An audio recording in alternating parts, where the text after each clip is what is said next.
નવસારી એપીએમસીમાં શરૂઆતમાં કેરીની આવક થઈ, પણ આંબા પર ફળ અપરિપક્વ હોવાથી ખેડૂતોએ બેડવાનું માંડી પાડ્યું છે.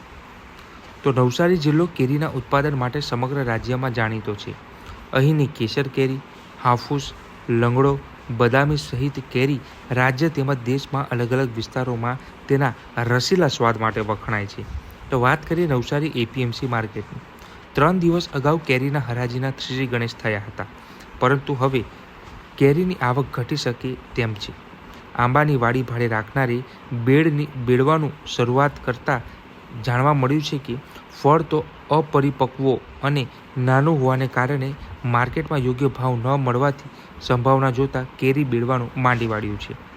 ત્યારે વાત કરીએ તો ઋતુચક્રમાં આવેલા ફેરફારને કારણે આ વખતે શિયાળામાં જેટલી કેરીની જરૂર હતી એટલી પ્રમાણમાં ઠંડી નહીં મળી હતી અને હાલમાં ઉનાળામાં વાતાવરણનો પારો ઊંચે જતાં કેરીને જેટલા ટેમ્પરેચરની જરૂર હોય તે પ્રમાણમાં તેને વાતાવરણ ન મળતા કેરી સમયસર પાકી નહીં, જેના કારણે ફળ નાનું હોવાથી તેના યોગ્ય બજાર ભાવ મળશે નહીં તેવું માની વેપારી એક કેરી બેડવાનું માંડી વાળ્યું છે, જેના કારણે એપીએમસીમાં હવે ધીરે ધીરે કેરીની આવકમાં ઘટાડો થશે.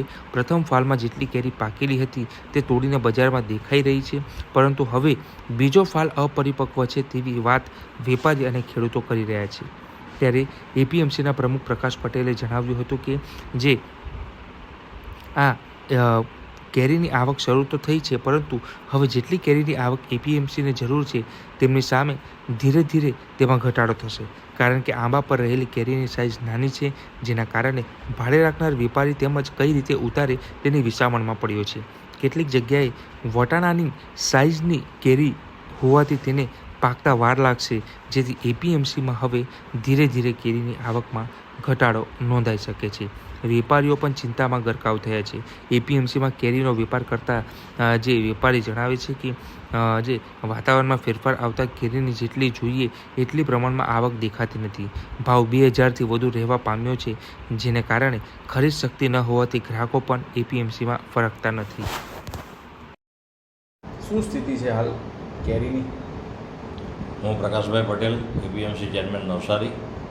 આ સાલ થોડી ઠંડી ઓછી પડવાને કારણે અને લેટ ઠંડીને કારણે બી ફ્લાવરિંગ મોડું આવ્યું અને તેના હિસાબે કેરીનો પાક મારા હિસાબે ગત સાલ કરતાં 50% બી થાય તો સારી વાત છે.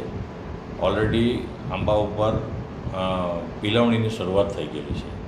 આજે કેરી કેટલી ઉતરશે એનો કોઈ અંદાજ અમને પોતાને પણ નથી આવી રહ્યો. માર્કેટમાં 2 દિવસથી કેરી આવે છે એપીએમસીમાં વેચાણ માટે, શું નિયમિત રહેશે કે કેમ? એ નિયમિત નહીં રહી. એનું કારણ છે કે આગળનું જે ફ્લાવરિંગ છે એ કેરી પરિપક્વ થઈ ગયેલી છે, એને ઉતારીને માર્કેટમાં આવે અને બીજી વખતનું જે ફ્લાવરિંગ થયું એના પણ મગના દાણા જેવડી કણી થઈને જે ટેમ્પરેચર વધુ હોવાને કારણે એ કણી પર ખડી પડી અને જે કંઈ દવા છાંટવાથી જે બચેલું હતું એને હજુ પરિપક્વ થવામાં 15 દિવસ 20 દિવસ લાગશે એવું લાગતું છે.